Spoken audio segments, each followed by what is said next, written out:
Assalamualaikum warahmatullahi wabarakatuh. Saya Intan Komariah, nomor induk mahasiswa 122011030. Kami dari kelompok 6 akan mempresentasikan hasil proyek dari pemrograman kasir menggunakan Python. Yang pertama, ada konsep dasar struktur data. Data adalah representasi dari fakta dunia nyata. Fakta atau keterangan tentang kenyataan yang disimpan, direkam, atau direpresentasikan dalam bentuk tulisan, suara, gambar, sinyal, atau simbol. Konstanta digunakan untuk menyatakan nilai tetap, sedangkan variabel digunakan dalam program untuk menyatakan nilai yang dapat berubah-ubah selang eksekusi berlangsung. Assalamualaikum warahmatullahi wabarakatuh. Perkenalkan, nama saya Wahyu Amar Faisal dengan nomor induk mahasiswa 122011039. Di sini saya akan menjelaskan tentang 4 istilah data dan struktur data. Yang pertama, 4 istilah data. 1. Tipe data adalah jenis atau macam data di dalam suatu data variabel bahasa pemrograman.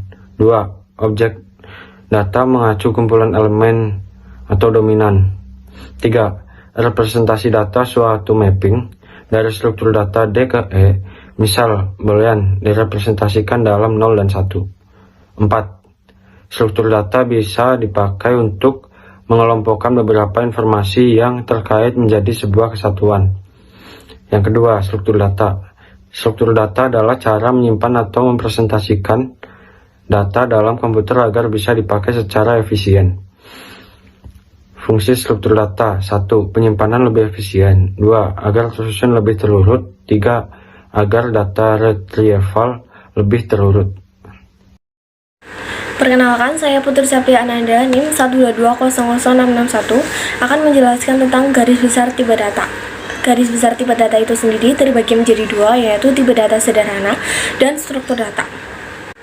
Yang pertama, ada tipe data sederhana terbagi menjadi 2, yaitu tunggal dan majemuk. Yang tunggal sendiri terdiri dari integer, real, boolean, dan karakter, dan yang majemuk sendiri terdiri dari string. Yang kedua, ada struktur data terbagi menjadi 2. Yang pertama ada sederhana dan majemuk.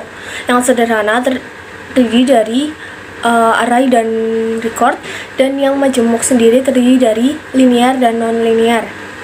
Selanjutnya, struktur data standar biasanya digunakan di bidang informatika adalah list, linked, stack atau tumpukan. Yang ketiga ada antrian, ada pohon, dan yang kelima ada graf. Selanjutnya ada konstanta dan variabel. Apa itu manfaat dari konstanta sendiri? Yang pertama adalah membuat program menjadi lebih mudah dimengerti dan dipahami, dan yang kedua dapat memberikan nama yang mudah dipahami untuk suatu bilangan numerik dan kompleks. Sedangkan untuk variabel itu sendiri adalah sebuah identifier yang nilainya dapat diubah sesuai kebutuhan program itu sendiri. Terima kasih. Perkenalkan, nama saya Novi Nikmatul Hasanah dengan nomor NIM 12201332. Bahasa pemrograman Python. Python adalah salah satu bahasa pemrograman yang dapat melakukan eksekusi sejumlah instruksi multiguna secara langsung atau interpretatif dengan metode orientasi objek serta menggunakan semantik dinamis untuk memberikan tingkat keterbacaan kapabilitas.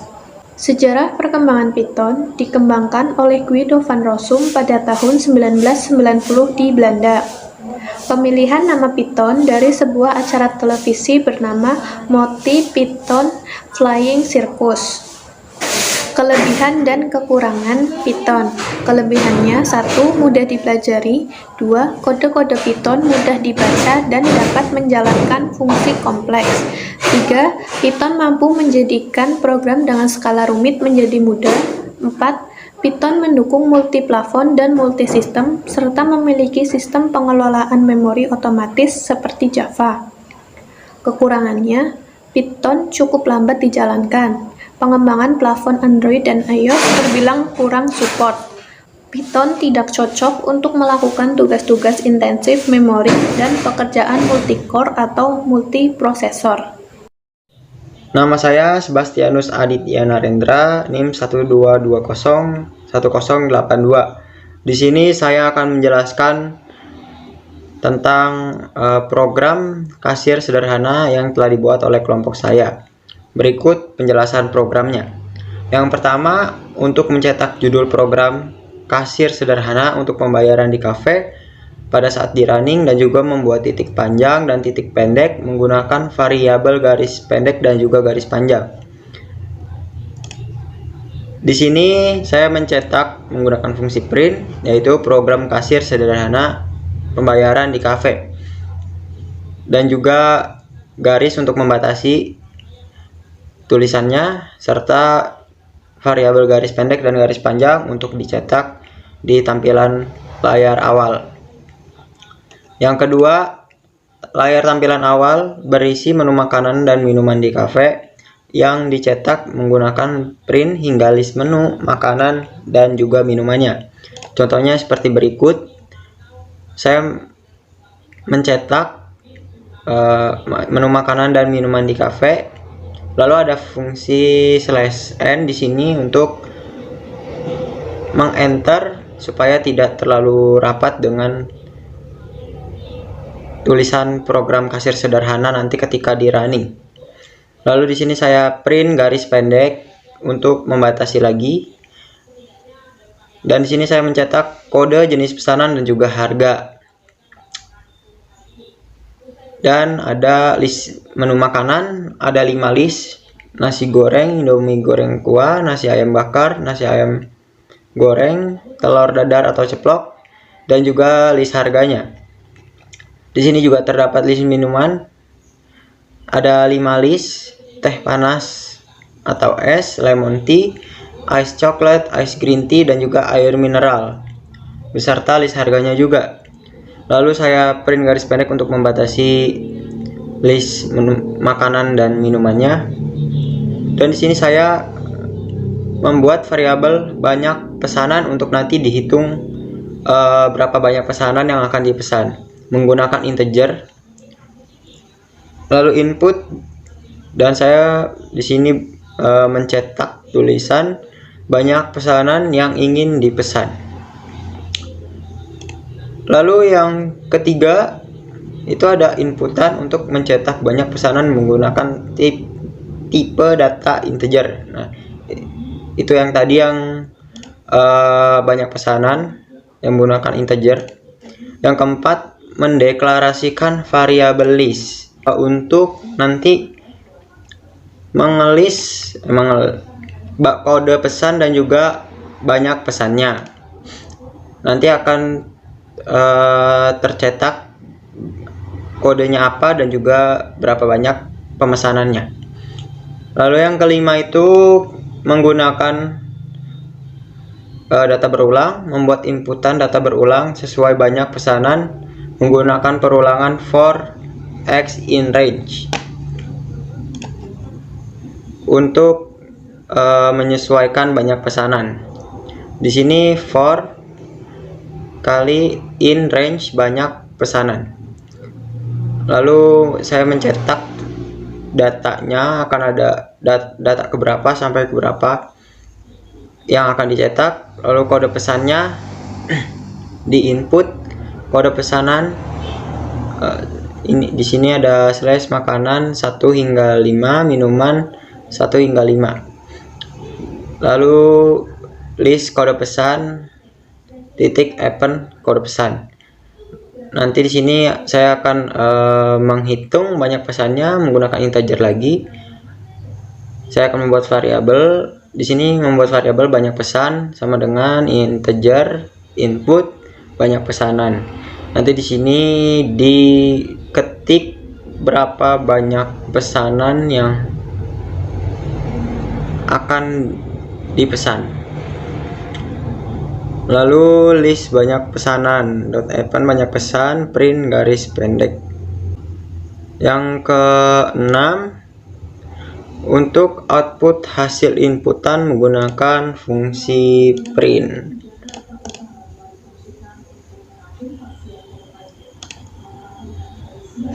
Nah, di sini ada print total pembayaran.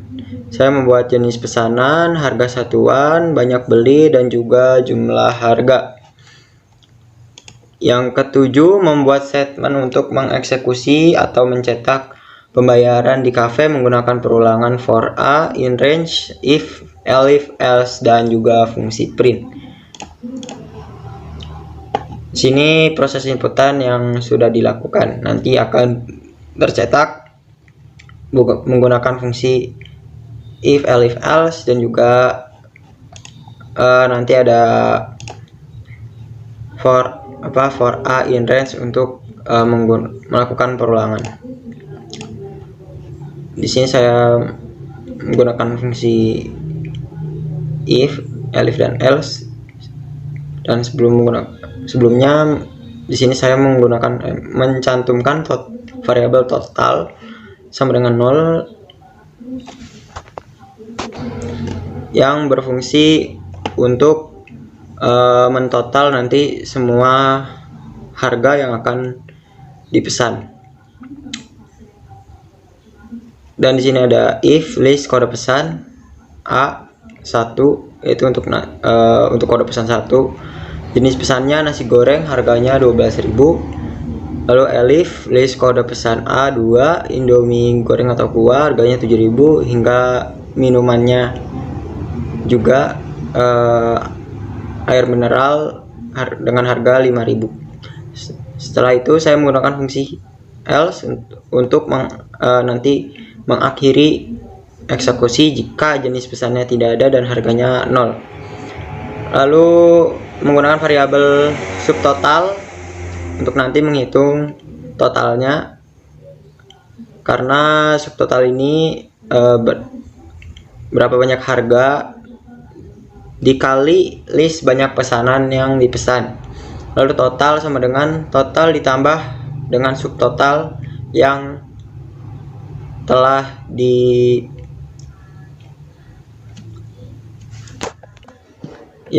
dihitung dari harga kali list banyak pesan.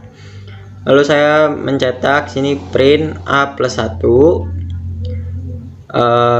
jenis pesan, harga list banyak pesan, dan juga subtotalnya. Nanti akan dicetak seperti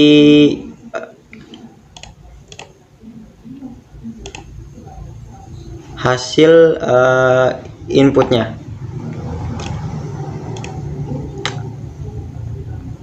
Dan di sini untuk menghitung semuanya saya menaruh pajak untuk pajak kafenya menggunakan variabel ppn sama dengan integer 10/100 dikali total bayar sama dengan integer total ditambah ppn. Lalu saya mengeprint garis panjang untuk membatasi dan mencetak lagi jenis bayar, pajak, dan juga total bayar. Nanti hasil runningnya akan menjadi seperti ini. Jika kita memasukkan data pertama, nah ini ada nasi goreng akan tercetak nantinya data nasi goreng. Lalu banyak pesanan, di sini saya memesan 1, dan juga data kedua karena saya di sini banyak pesanan yang ingin saya pesan, ada 3 pesanan. Jadi setelah saya memesan data pertama, nanti akan muncul data kedua. Data kedua yaitu memesan Indomie goreng dan saya pesan 1. Lalu muncul lagi data ketiga, saya memesan minuman langsung, yaitu memakai angka 05 yang nantinya akan mencetak air mineral. Lalu banyak pesanannya 1. Nah, setelah datanya terisi semua, akan muncul total pembayaran. Di sini total pembayarannya yaitu tadi akan muncul proses inputan dari totalnya. Itu ada nomor 1, 2, dan 3 karena banyak pesanannya ada 3. Jenis pesanannya ada nasi goreng, Indomie goreng atau kuah, dan air mineral. Harga satuannya 12.000, 7.000, 5.000. Nah, di sini ada banyak belinya yang tadi saya pesan 1, dan juga jumlah harganya. Lalu jumlah harga ini akan ditotal menjadi jumlah bayar berapa, dan juga ada pajaknya 10%. Lalu total bayarnya 26.400 karena jumlah bayar ditambah dengan pajak. Seperti itu programnya. Sekian dari saya. Terima kasih. Demikian presentasi yang dapat kami sampaikan. Sekian, wassalamualaikum warahmatullahi wabarakatuh.